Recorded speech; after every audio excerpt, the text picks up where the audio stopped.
Now आज के दिन पे बहुत लोग सर्जरीज के लिए आज भी टैबू है कि बहुत लोग सोचते हैं कि सर्जरी कराएं कि नहीं कराएं। और सर्जरी के रिजल्ट्स कैसे होते हैं, तो डर बहुत ज़्यादा है। ये सर्जरी किसको करते हैं मैं बता देता हूँ कि ऐसा नहीं है कि कोई भी नी रिप्लेसमेंट सर्जरी कराए, क्योंकि मेरे पास बहुत सारे ऐसे पीयर प्रेशर से भी लोग आते हैं कि उन्होंने करा ली, फलाना ने करा ली, तो आप भी करा लो। तो अगर फर्स्ट चीज मैं बोलूँ कि इंडिकेशन ऑफ सर्जरी मतलब कब सर्जरी के आप असली कैंडिडेट हैं, तो उसके लिए 2 क्राइटेरिया मैंने एकदम अपने प्रैक्टिस में फिक्स कर रखे हैं। कुछ लोग बहुत ही मतलब चालाक टाइप के होते हैं, वो क्या करते हैं कि पेन मेडिसिन खा लेते हैं ताकि दूसरे को पता ना चले कि मैं दर्द में हूँ, दिखाना नहीं चाहते हैं। ठीक है,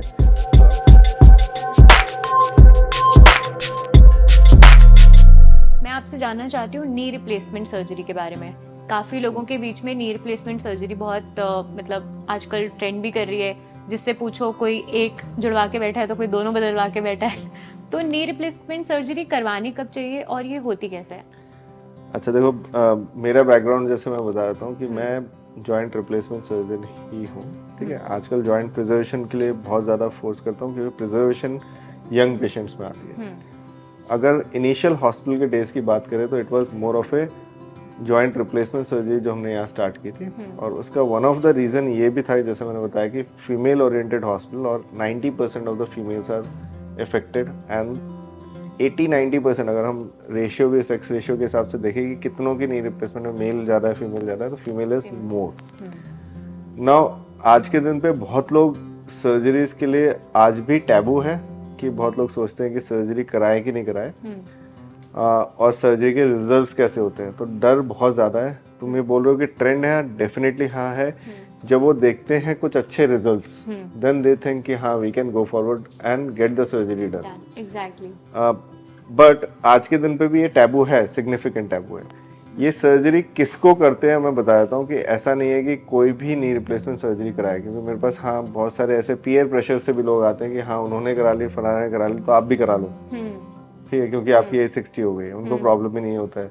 प्रॉब्लम भी ऐसे होते हैं, माइनर प्रॉब्लम्स होते हैं जो कि सॉल्वेबल है। तो अगर फर्स्ट चीज मैं बोलूँ कि इंडिकेशन ऑफ सर्जरी मतलब कब सर्जरी के आप असली कैंडिडेट हैं, तो उसके लिए 2 क्राइटेरिया मैंने एकदम अपने प्रैक्टिस में फिक्स कर रखे हैं।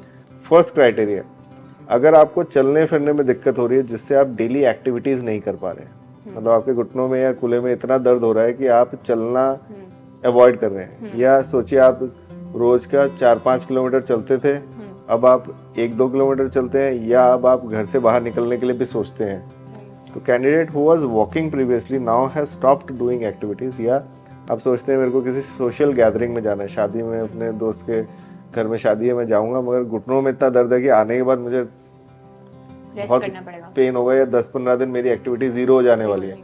तो this is a candidate where he should think about knee और हिप रिप्लेसमेंट। दूसरा क्राइटेरिया है, कुछ लोग बहुत ही मतलब चालाक टाइप के होते हैं, वो क्या करते हैं कि पेन मेडिसिन खा लेते हैं ताकि दूसरे को पता ना चले कि मैं दर्द में हूँ, दिखाना नहीं चाहते हैं। ठीक है, सो अब क्या होता है कि शादियों का त्यौहार आया और उन्होंने रोज की रोज पेन किलर खाने शुरू कर दी।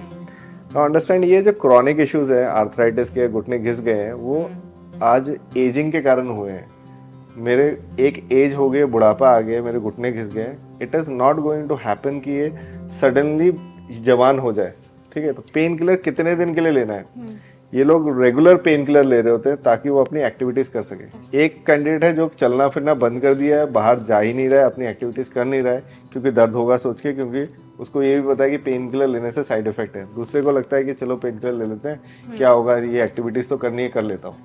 अभी 1 दिन के लिए शुरू होता है, 2 दिन के लिए शुरू होता है, और ये महीनों कंटिन्यूस पेन किलर्स पे होते हैं पेशेंट, तो किडनी, लिवर और हार्ट सब में डैमेज हो जाएगा। सो ऐसे दोनों कैंडिडेट्स को सर्जरी के बारे में सोचना है। ठीक है, बट अनफॉर्चुनेटली हमारे पास जो पेशेंट आते हैं वो आते हैं ऐसे कि सर ये हमारा एक्सरे है, इस पे 10 डॉक्टर ने सर्जरी बोली है, क्या आप बोलेंगे? मैं दिन का 4-5 किलोमीटर चलता हूँ। एक्सरेज या MRIs are not the indication point. हाँ, डेफिनेटली किसी को प्रॉब्लम है, परसिस्टेंट पेन है, ठीक है, तो उसके 2 क्राइटेरिया बता दिए। एक तो या तो चलना कम हो रहा है, या दवाइयाँ पेन किलर रेगुलर खा रहे हैं। रिलेटिव इंडिकेशन, हाँ कि आपको पेन इतना है कि आपको बॉदरसम हो रहा है, परेशानी हो रही है, आप जो एक्टिविटीज करते थे वो नहीं कर पा रहे हैं, these are indications of surgery, not x-ray MRI। मेरे पास बहुत सारे पेशेंट्स फोटोज भेजते हैं एक्सरे की, सर इसमें सर्जरी करानी है कि नहीं करानी, it is not that and it is different. Okay, इसमें कुछ एज ग्रुप का भी होता है कि अगर आपने अर्ली 30s अर्ली 40s में करा लिया तो you can recover fast from the surgery, या आप 50-60 के बाद ही करा सकते हो? देखो आज के टाइम पे criteria age is not a criteria, ठीक है। मैं बताता हूँ कि मैं जैसे जॉइंट रिप्लेसमेंट एंड प्रिजर्वेशन जो दोनों चीजें बता रहा हूँ, इसलिए बता रहा हूँ क्योंकि आज के दिन पे जैसे यंगर एज ग्रुप है, 30 साल 40 साल 50 साल के पेशेंट्स को हम लोग नी रिप्लेसमेंट डायरेक्टली या हिप रिप्लेसमेंट डायरेक्टली नहीं बोलते। क्यों? क्योंकि इन इम्प्लांट्स की भी एक लाइफ है, ठीक है। अगर मैं एक सर्जरी करता हूँ तो मैं मैक्सिमम से मैक्सिमम जो अच्छे रिजल्ट्स, अच्छे इंपॉर्टेंट इम्प्लांट्स के साथ मैं 25 से 30 साल से 35 साल तक खींच सकता हूँ, ठीक है। So getting a surgery done at 30 years knee replacement, think you add 30-35 to that, it comes out 65. So you have to get a redo surgery done. Right. redo कितने redos कर सकते हैं? बहुत समय redos जो है फास्ट फॉरवर्ड भी हो रही है, किसी और कारण से फेलियर्स हो गए, ठीक है। तो यंगर एज ग्रुप में वी वांट कि patient to pull as much as possible, तो उसमें प्रिजर्वेशन का रोल आ जाता है, जिसके बाद आपको 100% श्योर है कि दोबारा सर्जरी की जरूरत नहीं पड़ेगी। वो एज है जैसे 55 to 60 एंड अबव। अब आपने इसमें सर्जरी कर लिया, आप 30 से 35 साल ऐड करोगे तो 60 वाले के साथ 90-95 की एज पहुंच जाएगी। अगर इतनी पहुंच गई है तो आपको लगेगा कि कभी दोबारा जरूरत नहीं। सो 55, 60 and 65 is the ideal age जहाँ पे कि हम सर्जरी के बारे में सोचें और जिंदगी में दोबारा उसके बारे में, उस पेन के बारे में ना सोचें। Younger patient, yes many times जैसे रिमेटॉइड आर्थराइटिस इतना खराब है या कुछ ऐसी इंजरीज हो गई है कि लाइफ ही अटक गई है, in those cases yes we can do replacement at early age and guiding the patient कि हाँ हमें रीडू की जरूरत पड़ेगी। और रीडू भी आजकल बहुत सेफ है, इसलिए घबराए ना। जहां तक हो सकता है हम डिले करें, जहां हमें लगता है कि कंप्लीट गाड़ी बंद हो गई, मतलब चलना फिरना बंद कर दिया पेशेंट ने, then we should think about getting it replaced.